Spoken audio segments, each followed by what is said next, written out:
CPM general secretary Shri MA. Baby ഇന്ന് news 18 കേരളത്തിന്റെ meet the leader പരിപാടിയിൽ പങ്കെടുക്കുകയാണ്. നമസ്കാരം ശ്രീ എം.എ. ബേബി. ഇത്തവണത്തെ തെരഞ്ഞെടുപ്പിൽ ഇതുവരെ കണ്ട പ്രചാരണങ്ങളിൽ യഥാർത്ഥ വിഷയങ്ങളിലേക്ക് കാര്യങ്ങൾ വന്നിട്ടില്ല. ഒരു വശത്ത് ഡീൽ എന്നുള്ള ആരോപണം ഉന്നയിക്കുകയാണ് കോൺഗ്രസ്. അതോടൊപ്പം തന്നെയാണ് ഇപ്പോൾ തിരികെ CPM ഈ ന്യൂനപക്ഷ വർഗീയതയെ പ്രോത്സാഹിപ്പിക്കുന്നു, UDF എന്നുള്ള ആരോപണം ഉന്നയിക്കുന്നത്. പക്ഷേ ഇതൊക്കെ യഥാർത്ഥ തെരഞ്ഞെടുപ്പ് വിഷയങ്ങളാണോ? ഇതൊക്കെ ഒരു പെർസെപ്ഷൻ എന്ന രീതിയിൽ അല്ലെങ്കിൽ ഒരു ഭാവനയിൽ നിന്ന് വരുന്ന കാര്യങ്ങളല്ലേ? വളരെ ശരിയായ ഒരു നിരീക്ഷണമാണ് ഈ ചോദ്യത്തിലൂടെ മഞ്ജുഷ് ഉന്നയിച്ചിട്ടുള്ളത്. ഞങ്ങൾ പരസ്പരം ചർച്ച ചെയ്ത ഇന്നലെ വൈകുന്നേരം സെക്രട്ടേറിയറ്റിൻ്റെ കടയിൽ ഞങ്ങൾ ചർച്ച ചെയ്യുമ്പോഴും അവിടെ ചൂണ്ടിക്കാണിക്കപ്പെട്ട കാര്യം ഇത് തന്നെയാണ്.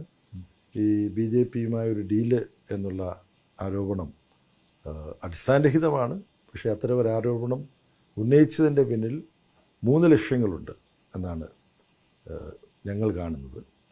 ഒന്ന്, ഇത്തരം ഒരു ഡീല് ഉണ്ട് എന്നതിൻ്റെ പേരിൽ ചർച്ച മുഴുവൻ നാടിൻ്റെ വികസനം, നാട്ടിലെ ജനങ്ങളുടെ ക്ഷേമം, നമ്മുടെ കേരളീയ സമൂഹത്തിൽ പൊതുവിൽ എല്ലാവരും മികച്ചതെന്ന് അംഗീകരിച്ചിട്ടുള്ള സാമൂഹ്യ സമാധാനം, വർഗീയ ലഹളകളില്ല, ഇങ്ങനെയെല്ലാമുള്ള നേട്ടങ്ങൾ, അത്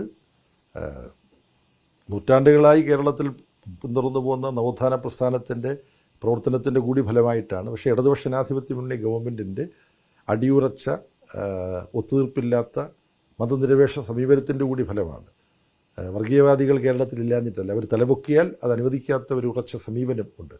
അപ്പോൾ ഇത്തരം കാര്യങ്ങൾ ചർച്ച ചെയ്യുന്നതിന് പകരം സ്വകപോലെ കൽപ്പിതമായിട്ടുള്ള സങ്കല്പിച്ചിട്ടുണ്ടാക്കിയ ചില വിഷയങ്ങളിലേക്ക് ശ്രദ്ധ തിരിക്കുക, ജനക്ഷേമത്തിൻ്റെയും സാമൂഹ്യ സമാധാനത്തിൻ്റെയും വിസ്മയിപ്പിക്കുന്ന വികസനത്തിൻ്റെയും ഒക്കെ നേട്ടങ്ങൾ LDFൻ്റെതായിട്ടുണ്ട്, അത് ചർച്ച ചെയ്യരുത് എന്നുള്ളതാണ് ഒരു ലക്ഷ്യം. വേറെ 2 ലക്ഷ്യം കൂടിയുണ്ട്.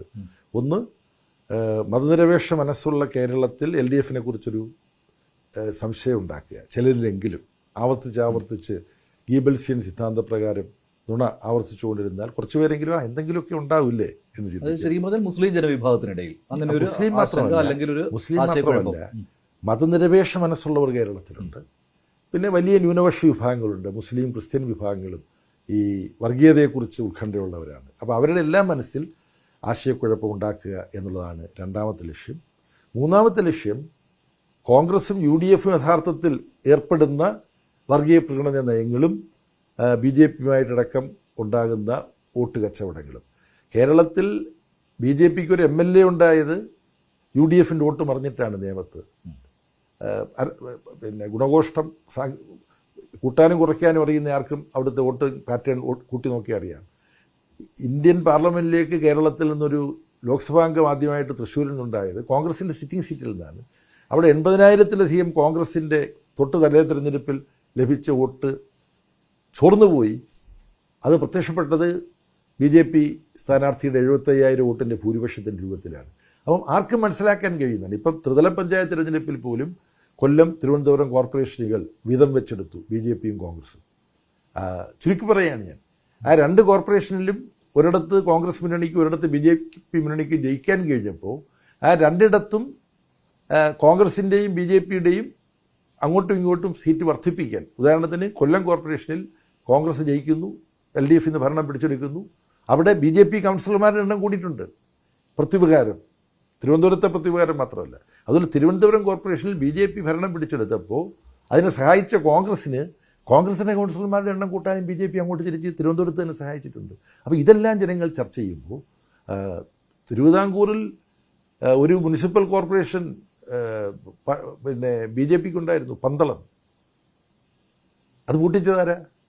CPIയും LDFും. ഇതാണ് യഥാർത്ഥത്തിൽ കോൺഗ്രസിന്റെ ലക്ഷ്യം എന്നുള്ളതാണ്. പക്ഷെ അതിനെ നേരിടുന്നതിന് വേണ്ടി കോൺഗ്രസ് ന്യൂനപക്ഷ വർഗീയതയെ പ്രോത്സാഹിപ്പിക്കുന്ന എന്ന രീതിയിലാണ് ജമാഅത്തെ ഇസ്ലാമി എപ്പിസോഡ് ഉന്നയിക്കുന്നത് CPM. ശരിക്കും പറഞ്ഞാൽ ജമാഅത്തെ ഇസ്ലാമിയുടെ രാഷ്ട്രീയ പാർട്ടിയായ വെൽഫെയർ പാർട്ടിയുടെ ആത്യന്തികമായ ലക്ഷ്യം BJPയെ അകറ്റി നിർത്തുക എന്നുള്ളതാണല്ലോ. അതുകൊണ്ട് ചില മണ്ഡലങ്ങളിലെങ്കിലും അവർ UDF ജയിക്കില്ലെങ്കിൽ BJPയോടെ ജയിക്കുമെങ്കിൽ തൊട്ടടുത്ത മതനിരപേക്ഷ പാർട്ടി ഏതാണോ അവർക്ക് വോട്ട് ചെയ്യാൻ ആഹ്വാനം ചെയ്തിട്ടുണ്ട്, അതായത് LDFന്. അപ്പോൾ ആ ഗുണം LDFനും കിട്ടുന്നുണ്ടല്ലോ. പക്ഷെ എന്താണ് ഈ ജമാഅത്തെ ഇസ്ലാമിയും UDFനെയും തമ്മിൽ കൂട്ടിക്കെട്ടുന്നത്? അല്ല, ഇവിടുത്തെ പ്രശ്നം പാർട്ടികൾ ചിലപ്പോൾ സ്വതന്ത്രമായി നിലപാടെടുത്തെന്ന് വരും. അവർ മുഖ്യ ശത്രുവായി കരുതുന്നവരെ തോൽപ്പിക്കാൻ ഏറ്റവും നല്ലത് അവരെ തോൽപ്പിക്കാൻ ആ മണ്ഡലത്തിൽ കെൽപ്പുള്ളവരാരാണോ അവരെ സഹായിക്കുക. അങ്ങനെല്ലാമുള്ള തീരുമാനമെടുക്കാൻ ഓരോ പാർട്ടിക്കും അവകാശമുണ്ട്. അത് അവരുടെ കാര്യമാണ്.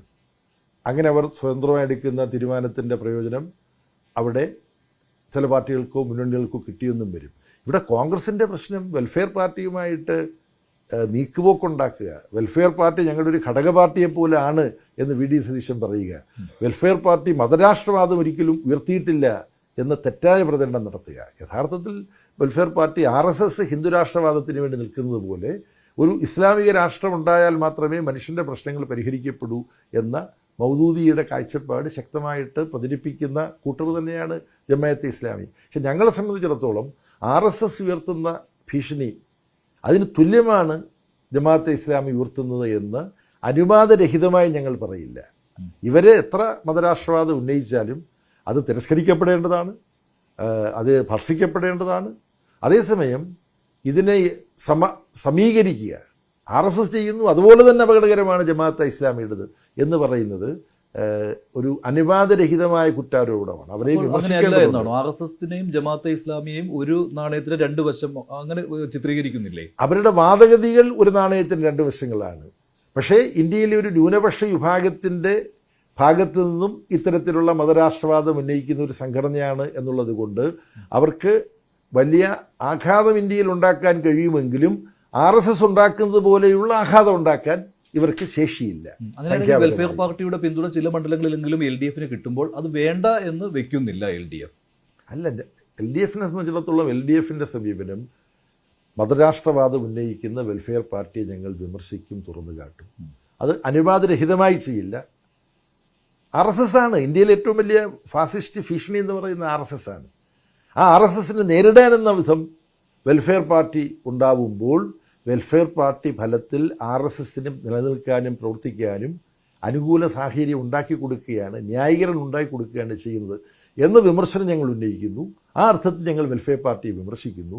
വെൽഫെയർ പാർട്ടിയുമായി ഒരു തരത്തിലുള്ള ധാരണയുണ്ടാക്കാനും CPIM-ഉം LDF-ഉം തയ്യാറല്ല എന്ന് പ്രഖ്യാപിക്കുന്നു. ആ പ്രഖ്യാപനത്തിന് ശേഷം വെൽഫെയർ പാർട്ടി ഏതെങ്കിലും മണ്ഡലത്തിൽ അവരവരുടേതായ കാരണങ്ങൾ എന്തെങ്കിലും ചെയ്യുന്നുണ്ടെങ്കിൽ അത് അന്വേഷിച്ച് പിടിച്ച് അവിടെ വോട്ട് ചെയ്യാൻ പോകുന്ന വെൽഫെയർ പാർട്ടിയുടെ ആളുകളെ അവർ നിൽക്കുന്ന ക്യൂവിൽ പോയി നിന്നിട്ട് നിങ്ങൾ ഒരു കാരണവശാലും CPIM-നും LDF-നും വോട്ട് ചെയ്യാൻ പാടില്ല എന്ന് പറഞ്ഞുകൊണ്ടൊരു ഒരു ഒരു പ്രവർത്തന ശൈലി അവതരിപ്പിക്കുക എന്ന് പറയുന്നത് മൗഢ്യമല്ലേ? അത് വളരെ വിചിത്രമല്ലേ? SDP-യുടെ കാര്യത്തിലും അങ്ങനെ തന്നെയാണോ? ഇതേ സമീപനം തന്നെയാണോ? SDP-യോട് അവരുടെ ഇന്നത്തെ തീവ്രവാദപരമായ അക്രമാസക്തമായ രാഷ്ട്രീയ പ്രവർത്തനങ്ങൾ ഉപേക്ഷിച്ച് ജനാധിപത്യപരമായി പ്രവർത്തിക്കുന്ന ഒരു സമീപനത്തിലേക്ക് അവർ മാറണം എന്ന അഭ്യർത്ഥന ഞങ്ങൾ നടത്തുന്നു. SDP ഇപ്പോൾ നടത്തുന്ന പ്രവർത്തനങ്ങളും ഫലത്തിൽ RSSൻ്റെ പ്രവർത്തനങ്ങൾക്ക് ന്യായീകരണം ഒരുക്കുകയാണ് ചെയ്യുന്നത് എന്ന കാര്യം ഞങ്ങൾ ചൂണ്ടിക്കാണിക്കുന്നു. SDP-യുമായി ഇത്തരം കാരണങ്ങളാൽ ഞങ്ങൾക്ക് ചർച്ച ചെയ്ത് എന്തെങ്കിലും ഒരു ധാരണ വരുത്തുന്നതിന് കഴിയില്ല, അതിന് യാതൊരു സാധ്യതയുമില്ല. പക്ഷേ SDP പിന്തുണ നൽകിയാൽ സ്വീകരിക്കും. അല്ല, അത് സ്വീകരിക്കുക എന്നുള്ള പ്രശ്നമില്ലല്ലോ. SDP വോട്ട് ചെയ്ത് കഴിഞ്ഞാൽ ആ വോട്ട് റദ്ദാക്കണമെന്ന് തെരഞ്ഞെടുപ്പ് കമ്മീഷനിൽ ആവശ്യപ്പെടാൻ പറ്റുമോ? പറ്റില്ലല്ലോ. അല്ല, പക്ഷേ SDP-യുടെ പിന്തുണ എന്ന് പറഞ്ഞാൽ വെൽഫെയർ പാർട്ടിയുടെ പിന്തുണ പോലെ ആയിരിക്കില്ല. വെൽഫെയർ പാർട്ടി UDF-ന് പിന്തുണ പ്രഖ്യാപിച്ചു കഴിഞ്ഞു. പക്ഷേ SDP അങ്ങനെയല്ല. അവർക്ക് കുറച്ചുകൂടി അവർ താല്പര്യപ്പെടുന്നത് LDF-നെയാണ്. അവരുടെ പല നേതാക്കളും അക്കാര്യം പറഞ്ഞു കഴിഞ്ഞു. LDF ആണ് സംഘപരിവാറിനെ നേരിടാൻ കേരളത്തിൽ ശരിയായ ചോയ്സ് എന്നുള്ളതാണ് SDP-യുടെ നിലപാട്. അപ്പോൾ SDP-യുമായിട്ട് എന്തെങ്കിലും തരത്തിലുള്ള ഒരു നീക്കുപോക്ക് നടത്താൻ ഉദ്ദേശിക്കുന്നുണ്ടോ, അതോ അവർ സ്വാഭാവിക ഒരു ഉപാധികളുമില്ലാതെ തരികയാണെങ്കിൽ സ്വീകരിക്കാൻ തയ്യാറാണോ? എങ്ങനെയാണ്? അല്ല, അത് സ്വീകരിക്കാൻ തയ്യാറാണ് അല്ല എന്നുള്ള കാര്യം തന്നെ ഞങ്ങൾ പറയേണ്ട ആവശ്യമില്ല. SDP അവരുടെ അനുഭവത്തിൻ്റെ അടിസ്ഥാനത്തിൽ കോൺഗ്രസും മുസ്ലിം ലീഗും UDF-ഉം ഒക്കെ പറയുന്നതല്ല പ്രവർത്തിക്കുന്നത്. അവർക്ക് ന്യൂനപക്ഷത്തിൻ്റെ താല്പര്യങ്ങൾ യഥാർത്ഥത്തിൽ സംരക്ഷിക്കാൻ താല്പര്യമില്ല, ഔത്സുക്യമില്ല എന്ന് അവർ കണ്ടെത്തുകയാണെങ്കിൽ അതിൻ്റെ അടിസ്ഥാനത്തിൽ അവർക്ക് നിലപാടുകൾ എടുക്കാനുള്ള സ്വാതന്ത്ര്യമുണ്ട്. അത് നമ്മൾ പറയേണ്ട കാര്യമില്ല. ആ സ്വാതന്ത്ര്യം അനുസരിച്ച് അവർക്ക് വോട്ട് ചെയ്യാൻ കഴിയും. അപ്പോൾ അതിനപ്പുറം SDP-യുമായി ഒരു രാഷ്ട്രീയ ചർച്ച നടത്താനോ ആ ചർച്ചയിലൂടെ എന്തെങ്കിലും നീക്കുപോക്കുകൾ ഉണ്ടാക്കാനോ CPIM-ഓ LDF-ഓ ഉദ്ദേശിക്കുന്നില്ല എന്നുള്ളതാണ് അതിനെക്കുറിച്ച് പറയുന്നത്. ഇപ്പോൾ വേങ്ങര, മങ്കട ആ മണ്ഡലങ്ങളിലൊക്കെ SDP-യുടെ പിന്തുണ സ്വീകരിക്കുന്നത് LDF-ന് ഗുണകരമാണ്. അതുകൊണ്ട് തന്നെ ആ ഒരു നിശബ്ദത അവിടെയുണ്ട് അല്ലേ? SDP-യെ അങ്ങനെ വിമർശിക്കേണ്ട, അവർ പിന്തുണ നൽകട്ടെ, ഞങ്ങൾ സ്വീകരിക്കാൻ തയ്യാറാണ്. അല്ല, അതിനകത്ത് നിശബ്ദതയുടെ പ്രശ്നമില്ല. ഓരോ പാർട്ടിയെക്കുറിച്ചും വിലയിരുത്തൽ നടത്തേണ്ട ഘട്ടത്തിൽ ഞങ്ങൾ ആ വിലയിരുത്തൽ നടത്തും. അത്തരം വിലയിരുത്തലുകൾ CPIM-ൻ്റെ രേഖകളിലുണ്ട്. ജമാഅത്തെ RSS എന്ന് പറയുന്ന ഫാസിസ്റ്റ് സംഘടനയാണ് ഇന്ത്യൻ സമൂഹത്തിൻ്റെ രാഷ്ട്രീയമായ തകർച്ചയുടെ മൂല കാരണം. ആ RSSൻ്റെ നിയന്ത്രണത്തിലുള്ള BJP ഇന്ത്യൻ രാഷ്ട്രീയത്തിൽ സ്വീകരിക്കുന്ന നവഫാസിസ്റ്റ് സ്വഭാവത്തിലുള്ള നടപടികൾ അത് നമ്മൾ അനുഭവിച്ചുകൊണ്ടിരിക്കുകയാണ്. അതിനെതിരായിട്ടുള്ള SDP-യും RSS-നെ മുഖ്യശത്രുവായി കണ്ടുകൊണ്ടാണ് വരുന്നത്. BJP ആണല്ലോ അവരുടെ മുഖ്യ ഞാൻ അതിലേക്കാണ് വരുന്നത്. അപ്പോൾ അതുകൊണ്ട് CPIM-ൻ്റെ രാഷ്ട്രീയ ആക്രമണത്തിൻ്റെ കുന്തമുന ഫാസിസ്റ്റ് സ്വഭാവത്തിലുള്ള നടപടികൾ സ്വീകരിക്കുന്ന കേന്ദ്ര ഗവൺമെൻറ്റിനെ നിയന്ത്രിക്കുന്ന RSS-ൻ്റെ മൊത്തം സംഘടനാ സംവിധാനത്തിനെതിരാണ്. ഞങ്ങളുടെ സഖാക്കൾ ജീവൻ കൊടുത്ത് കേരളത്തിൽ RSS-ൻ്റെ വ്യാപന ശ്രമത്തെ ചെറുത്തിട്ടുണ്ട്. അതാണ് ഇന്ത്യൻ രാഷ്ട്രീയത്തിലെ കേന്ദ്ര വിഷയം. ജമാഅത്തെ ഇസ്ലാമിയെ സംബന്ധിച്ചും SDP-യെ സംബന്ധിച്ചും ഞങ്ങൾക്ക് വിമർശനമുണ്ട്. ആ വിമർശനം നിങ്ങൾ നടത്തുന്ന പ്രവർത്തനങ്ങൾ ഫലത്തിൽ RSS-നും BJP-ക്കും ന്യായീകരണം ഉണ്ടാക്കുകയാണ് ചെയ്യുന്നത്. ഇത് നിങ്ങൾ എന്തുകൊണ്ട് മനസ്സിലാക്കുന്നില്ല? ഇത് മനസ്സിലാക്കി നിങ്ങൾ എന്തുകൊണ്ട് തിരുത്തുന്നില്ല? ഈ വിമർശനം ഞങ്ങൾ നൽകിക്കൊണ്ടിരിക്കുന്നു. ആ സമയത്ത് അവരവരുടേതായ കാരണങ്ങളാൽ അവർക്ക് തീരുമാനമെടുക്കാം. പക്ഷേ ഞങ്ങളുമായിട്ട് രാഷ്ട്രീയമായ കാര്യങ്ങൾ ചർച്ച ചെയ്ത് ഒരു യോജിച്ചു പോകുന്നതിനുള്ള ഒരു തീരുമാനത്തിലെത്താനുള്ള യാതൊരു സാഹചര്യവും ഇപ്പോഴില്ല. പക്ഷേ UDF-ന്റെ ഒരു വിമർശനം അവിടെ തുടങ്ങിക്കഴിഞ്ഞു. കാരണം ജമാഅത്തെ ഇസ്ലാമിയുടെ പേരിൽ ഞങ്ങളെ വിമർശിക്കുന്നുണ്ടല്ലോ CPM, ആ CPM SDP-യുമായിട്ട് കൈകോർക്കുകയാണ് എന്ന് സ്വാഭാവികമായിട്ടും അത് ഉയർത്തിക്കൊണ്ട് വരും ദിവസങ്ങളിൽ. അല്ല, അതിപ്പം പിന്നെ അല്ലെങ്കിൽ വേണ്ട എന്ന് പറയണം. BJP-യുമായിട്ടടക്കം ഞങ്ങൾ കൈകോർക്കുകയാണെന്നുള്ള ആശയം ഉന്നയിക്കുകയല്ലേ ഖർഗെയും പിന്നെ അതുപോലെ തന്നെ രാഹുൽ ഗാന്ധിയും. ആസാം ഇപ്പോൾ തിരഞ്ഞെടുപ്പ് നടക്കുന്ന ആസാമിൽ അവിടുത്തെ K. സുധാകരൻ എന്ന് പറഞ്ഞാൽ അവിടുത്തെ മുൻ പിന്നെ PCC പ്രസിഡന്റ് അദ്ദേഹം കഴിഞ്ഞ ദിവസം BJP ചേർന്നു. 3 ലോക്സഭാംഗങ്ങളാണ് കോൺഗ്രസിന് ആസാമിൽ നിന്നുള്ളത്. അതിൽ പ്രദ്യുത് എന്ന് പറയുന്ന ലോക്സഭാംഗം, സിറ്റിംഗ് ലോക്സഭാംഗം കോൺഗ്രസിൽ നിന്ന് രാജിവെച്ചിട്ട് അസംബ്ലിയിലേക്ക് മത്സരിക്കുകയാണ്. അപ്പോൾ ഇങ്ങനെ കോൺഗ്രസിൻ്റെ സ്വഭാവം BJP-യുടെ പോഷക സംഘടനയായിട്ട് പ്രവർത്തിക്കുകയാണ് എന്നുള്ള പ്രശ്നം നിൽക്കുമ്പോൾ CPIM ഊന്നുന്നത് BJP-ക്കെതിരായിട്ടുള്ള പോരാട്ടത്തിൽ കോൺഗ്രസുമായിട്ടടക്കം സഹകരിക്കാൻ എവിടെ പറ്റുമോ അങ്ങനെ സഹകരിക്കുക എന്നുള്ളതാണ്. ആ രാഷ്ട്രീയ കാഴ്ചപ്പാടിന് പകരം BJP ഏറ്റവും ശക്തമായിട്ട് ചെറുത്തു നിൽക്കുന്നതിൽ സമൂഹം വിജയിച്ചിട്ടുള്ള കേരളത്തിൽ CPIM-നെ BJP-യുമായി ധാരണയുണ്ടാക്കിയ ഒരു പാർട്ടി എന്ന കല്ലുവെച്ച നുണ പ്രചരിപ്പിക്കാനാണ് കേരളത്തിലെ കോൺഗ്രസ് നേതാക്കന്മാർ മാത്രമല്ല അഖിലേന്ത്യാ കോൺഗ്രസ് നേതാക്കന്മാരെ വരെ കേരളത്തിലെ കോൺഗ്രസ് നേതാക്കന്മാർ പ്രേരിപ്പിക്കുന്നത്. അപ്പോൾ ഒരു ഘട്ടത്തിൽ ഞങ്ങളെ സംബന്ധിച്ചിടത്തോളം RSS-നെയും BJP-യെയും സംബന്ധിച്ച് ഞങ്ങൾക്ക് വ്യക്തതയുണ്ട്.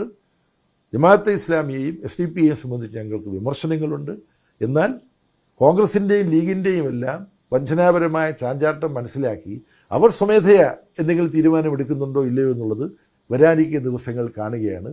അതിനെ മുൻനിർത്തി എന്തെങ്കിലും ഒരു തരത്തിലുള്ള ചർച്ചയിൽ ഇവരുമായിട്ട് ഏർപ്പെടാൻ CPIM-ഓ LDF-ഓ ഇപ്പോൾ ഉദ്ദേശിക്കുന്നില്ല. അതേസമയത്ത് തന്നെ ജമാഅത്തെ ഇസ്ലാമി പറഞ്ഞിട്ടാണ് ചില സ്ഥാനാർത്ഥികളെ നിർത്തിയിരിക്കുന്നത് കോൺഗ്രസ് എന്നുള്ള ആരോപണം, ലീഗും എന്നുള്ള ആരോപണം ഉന്നയിക്കുന്നുമുണ്ട്.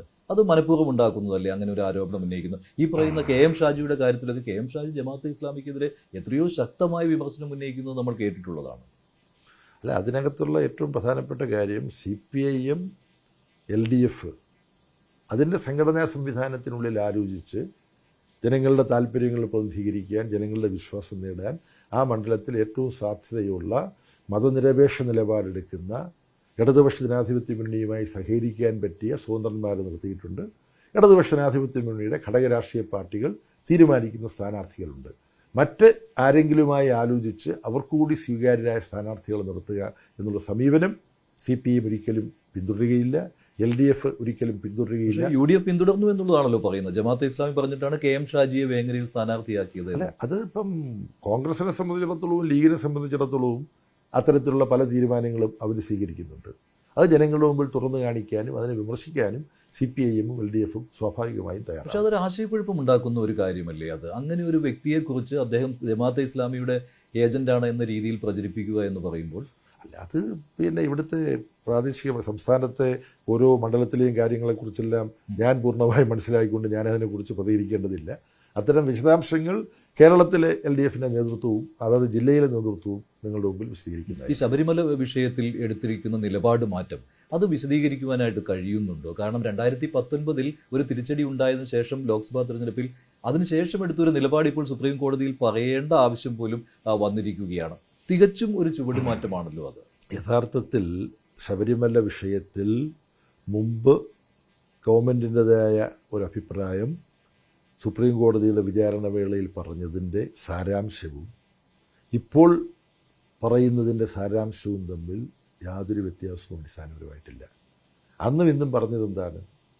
അന്നും ഇന്നും പറഞ്ഞത് ഇതുപോലുള്ള ക്ഷേത്രങ്ങളിൽ, ആരാധനാലയങ്ങളിൽ ഇപ്പോൾ നിലനിൽക്കുന്ന ആചാരങ്ങളിൽ മാറ്റം വരുത്തേണ്ടതുണ്ടോ തുടങ്ങിയ ചോദ്യങ്ങൾ. അതാണല്ലോ അന്ന് വന്നത്. RSSൽപ്പെട്ടവരാണ് ഈ പ്രായ നിബന്ധന കൂടാതെ സ്ത്രീ പ്രവേശനം അനുവദിക്കണമെന്ന് പറഞ്ഞുകൊണ്ട് കോടതിയിൽ പോയതെന്നുള്ളത് കൂട്ടത്തിൽ മറന്നു പോകണ്ട.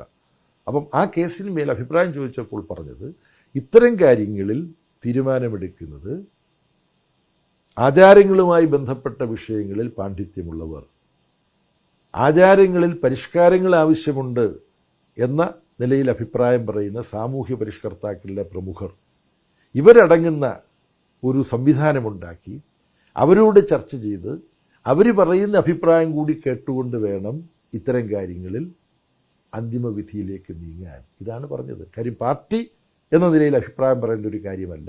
പാർട്ടി അഭിപ്രായം പറയേണ്ടത് സമൂഹത്തിൽ ചില സമവായങ്ങൾ രൂപപ്പെട്ടു വരുമ്പോഴാണ്. ഇതാണ് തുല്യതയ്ക്ക് പ്രാധാന്യം നൽകണമെന്നതിൽ ഊന്നിയായിരുന്നു അന്ന് വാദം നടത്തിയത്. അത് പാർട്ടിയുടെ എപ്പോഴത്തെയും സമീപനമാണ്. അപ്പോൾ അതിന് തന്നെ പ്രാധാന്യം നൽകിയത്. അത് മാത്രമല്ല, ഇതാണ് നിങ്ങൾ അതിനകത്ത് അതിൻ്റെ ഒരു ഡയലക്റ്റിക്കലായിട്ട് വൈരുദ്ധ്യാത്മകമായൊരു വശമുണ്ട്.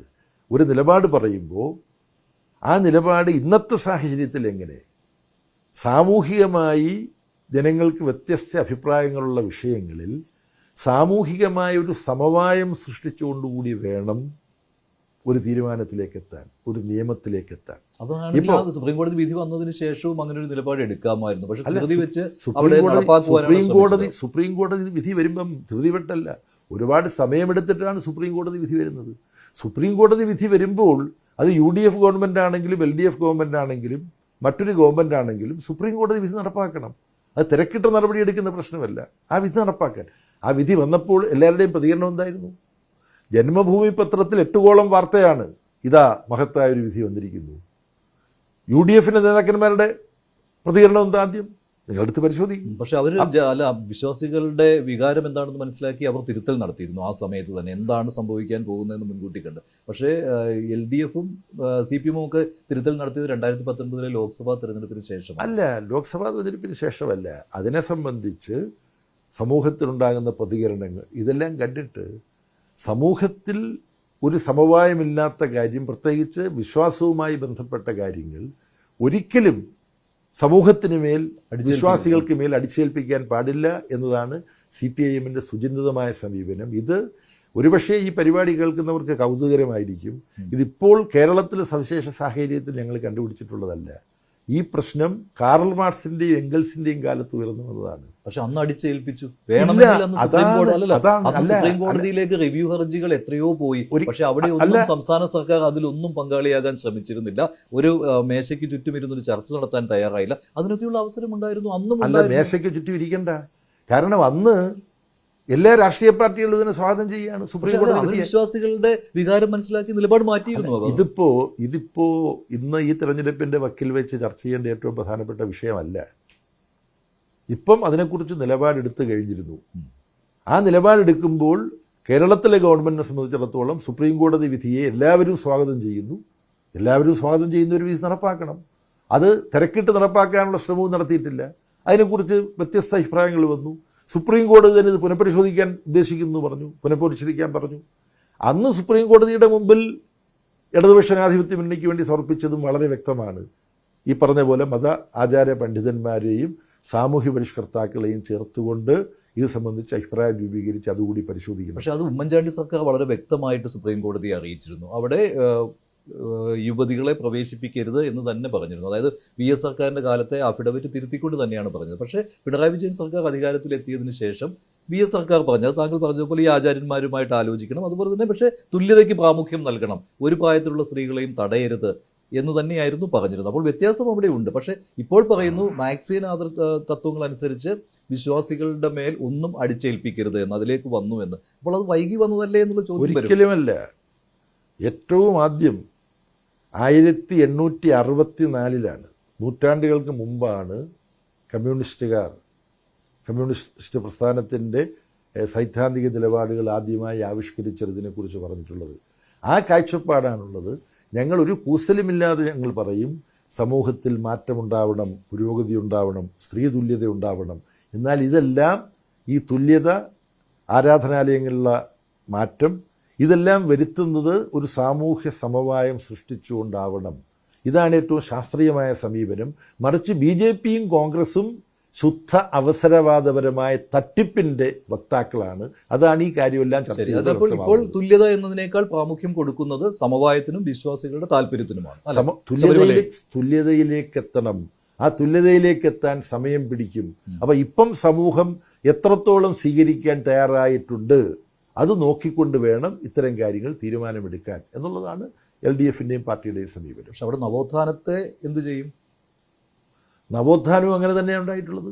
ഇപ്പോൾ വക്കം സത്യാഗ്രഹം 1924 നടന്നു. മഹാത്മാഗാന്ധി വന്നു, ശ്രീനാരായണ ഗുരു വന്നു. അവിടുത്തെ എല്ലാ റോഡുകളിലൂടെ നടക്കണം എന്ന ആവശ്യം ക്ഷേത്രപ്രവേശനമല്ലെന്ന്, ക്ഷേത്ര പരിസരത്തുള്ള റോഡുകളിലൂടെ നടക്കാനുള്ള സ്വാതന്ത്ര്യമാണ്. അത് അനുവദിച്ചതെന്താ? സമരം അവസാനിപ്പിക്കുമ്പം ചില റോഡുകളിലൂടെ നടക്കാൻ അനുവദിച്ചു, ചില റോഡുകൾ അപ്പോഴും ആ അനുവാദം നിഷേധിക്കപ്പെട്ടു. മഹാത്മജിയും ശ്രീനാരായണ ഗുരുവും പങ്കെടുത്ത സമരമാണ്. സമാപിക്കുമ്പോൾ ആവശ്യങ്ങൾ പൂർണ്ണമായിട്ട് അംഗീകരിക്കപ്പെട്ടിട്ടില്ല. ഇതാണ് ബ്രിട്ടീഷുകാർ ഇന്ത്യ വിടണം എന്ന് 1942 പറഞ്ഞു. ക്വിറ്റ് ഇന്ത്യ എപ്പോഴാണ് വിട്ടത്? 5 വർഷം കഴിഞ്ഞിട്ടാണ്. അതായത് ശബരിമലയിൽ എല്ലാ പ്രായത്തിലുമുള്ള സ്ത്രീകൾക്ക് പ്രവേശനം കിട്ടണമെങ്കിൽ ഇനിയും സമയമെടുക്കും, അല്ലേ? അത് സമൂഹത്തിൽ എല്ലാ വിഭാഗത്തിലും പെട്ടവരുമായി ചർച്ച ചെയ്ത് ഒരഭിപ്രായ സമന്വയം ഉണ്ടാവുമ്പോഴാണ് ഇതുപോലുള്ള ഓരോ കാര്യത്തിലും. എന്നെ സംബന്ധിച്ചിടത്തോളം ഞാൻ മഹാത്മാഗാന്ധിയുടെ അഭിപ്രായക്കാരനാണ്, ശ്രീനാരായണ ഗുരുവിൻ്റെ അഭിപ്രായക്കാരനാണ്. ഒരു കല്ലെടുത്ത് വെച്ച് നിങ്ങൾക്ക് ആരാധിക്കാം. മഹാത്മാഗാന്ധി എന്താ പറഞ്ഞിട്ടുള്ളത്? വർക്ക് ഈസ് വർഷിപ്പ്, പ്രവൃത്തിയാണ് പ്രാർത്ഥന. അപ്പം എന്നെ സംബന്ധിച്ചിടത്തോളം ക്ഷേത്രത്തിലോ പള്ളിയിലോ മസ്ജിദിലോ പോകണം എന്ന് ആഗ്രഹിക്കുന്നവർക്ക് പോകാം. പക്ഷേ മഹാത്മാഗാന്ധിയും ടാഗോറും ശ്രീനാരായണ ഗുരുവും ഒക്കെ പറഞ്ഞിട്ടുള്ള മറ്റ് പോംവഴികളുണ്ട്, ബദലുകളുണ്ട്. ആ ബദലുകളും അന്വേഷിക്കാവുന്ന അഭിപ്രായക്കാരനാണ് ഞാൻ. അത് പറയുന്നത് നിലപാട് എന്ന് പറയുന്നത് വിശ്വാസികളുടെ വികാരങ്ങളെ വ്രണപ്പെടുത്തരുത്, കാത്തിരിക്കാം. ശബരിമലയിലും അങ്ങനെ തന്നെയാണ്. ഇപ്പോൾ ഒരു സംശയമില്ല. ശരി. ഇപ്പോൾ ഈ കേരളത്തിൽ ഉരുത്തിരിഞ്ഞു വരുന്ന മറ്റൊരു കാര്യം എന്ന് പറയുന്നത് ഒരു ഇടത് ബദൽ വന്നേക്കാം എന്നുള്ളതാണ്. ഇപ്പോൾ അത് കണ്ണൂരിൽ അത് പ്രകടമായി കാണുന്നു. പാർട്ടിക്കെതിരെ എതിർ ശബ്ദങ്ങൾ വരുന്നു. അതിനെ എങ്ങനെയാണ് കാണുന്നത്? അത് പാർട്ടിയെ സംബന്ധിച്ചിടത്തോളം വളരെ വളരെ വളരെ ഒറ്റപ്പെട്ട ഒരു പ്രവണതയാണ്. പാർട്ടിയിൽ തെറ്റായ ബോധത്തിലേക്ക് വഴുതി മാറിപ്പോകുന്ന പ്രശ്നങ്ങൾ ചില ഘട്ടങ്ങളിലുണ്ടാവാം.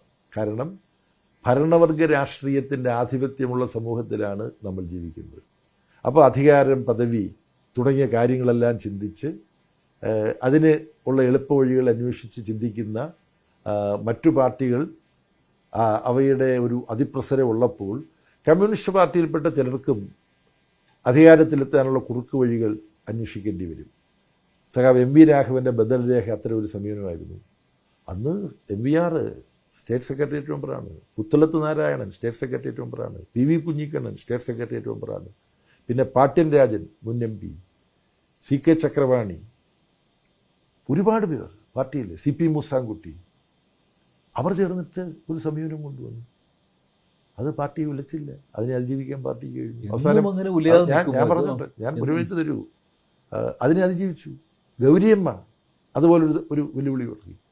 ഇതിനെയെല്ലാം അതിജീവിച്ച പാർട്ടിക്ക് ഇന്ന് അവിടെ ഇവിടെയും ഈ പൊന്തി വന്നിട്ടുള്ള പ്രശ്നമെന്ന് പറഞ്ഞാൽ പാർട്ടിക്ക് കൈകാര്യം ചെയ്യാൻ പ്രയാസം ഉണ്ടാകുന്ന വിഷയങ്ങളല്ല. താങ്കൾ അനുനയിപ്പിക്കാൻ ശ്രമിച്ചിട്ടും അദ്ദേഹം അനുനയപ്പെട്ടില്ല. എന്താണ് അതിന് കാരണം? അല്ല, അതിൻ്റെ കാരണം ഇനിയിപ്പോൾ അന്വേഷിക്കേണ്ട ആവശ്യമില്ല. അതിനെക്കുറിച്ച് ഞാനിപ്പോൾ കൂടുതൽ പ്രതികരിക്കേണ്ട ആവശ്യമില്ല. ഇത്തരത്തിൽ അദ്ദേഹം എന്തെങ്കിലും രാഷ്ട്രീയ സംഘടനാ പ്രശ്നം ഉന്നയിച്ചുകൊണ്ട് അതിൻ്റെ പേരിൽ ഞാൻ ഇത് അഭിയോജ്യം പ്രകടിപ്പിക്കുന്നു എന്നുള്ളതല്ല. ഇലക്ഷൻ വന്നപ്പോൾ സ്ഥാനാർത്ഥി ആകണമെന്ന് പറഞ്ഞിട്ടാണ്. അപ്പോൾ അത് ജനങ്ങൾക്കെല്ലാം കാണാൻ കഴിയും.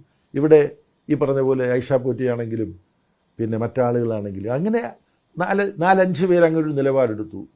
അവരുടെ കൂടെ പാർട്ടിയിൽ പ്രധാനപ്പെട്ട ആരെങ്കിലും പോയിട്ടുണ്ടോ? ആരും പോയിട്ടില്ല. UDF ചേർന്നു. ഇത്രകാലവും അവർ തള്ളിപ്പറയുകയും വിമർശിക്കുകയും ചെയ്തുകൊണ്ടിരുന്ന പാളയത്തിലേക്ക് അവർ പോയി. അതിൻ്റെ പേരിൽ ഞങ്ങൾക്ക് വിഷമമുണ്ട്. പക്ഷേ അത് പാർട്ടിക്ക് ഒരു പ്രശ്നവും വിഷമവും സൃഷ്ടിക്കാൻ പോകുന്നില്ല. ശരി, നന്ദി. എന്തായാലും